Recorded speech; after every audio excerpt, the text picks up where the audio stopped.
ఈ డేటా సెంటర్లో అతి ముఖ్యమైన అంశం సముద్ర గర్భంలో వేస్తూ ఉన్న కేబుల్. ఇది అతి ముఖ్యమైన విషయం. Subsea cable. సింగపూర్ విశాఖపట్నం 3,900 కిలోమీటర్లు.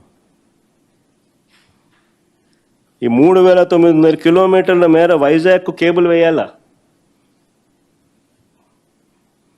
అదానీ డేటా సెంటర్ ఏర్పాట్లో భాగంగా ఈ కేబుల్ తీసుకొని రావాలి. ఇందులో కేంద్ర ప్రభుత్వం, అప్పట్లో వైఎస్ఆర్సీపీ ప్రభుత్వం, సింగపూర్ ప్రభుత్వం వీరందరూ ఇన్వాల్వ్ అయి ఉంటేనే, గూగుల్ వీళ్ళందరూ ఇన్వాల్వ్ అయి ఉంటేనే ఈరోజు ఇది జరుగుతూ ఉంది. చాలా చాలా ఇంపార్టెంట్ విషయం ఇది. ఇప్పుడు అంతా అయిపోయిన తర్వాత ఈయన సుందర ముఖార విందాన్ని చూసి గూగుల్ వచ్చేసినట్టుగా ఆయన బిల్డప్ ఇచ్చేసేయడము, అసలు మిగిలిన వాళ్ళందరూ చేసిన కృషిని అసలు పూర్తిగా సైడ్ లైన్ చేసేయడము. పాపం 87,000 కోట్లు పెట్టుబడి పెడతాడు ఆయన. పాపం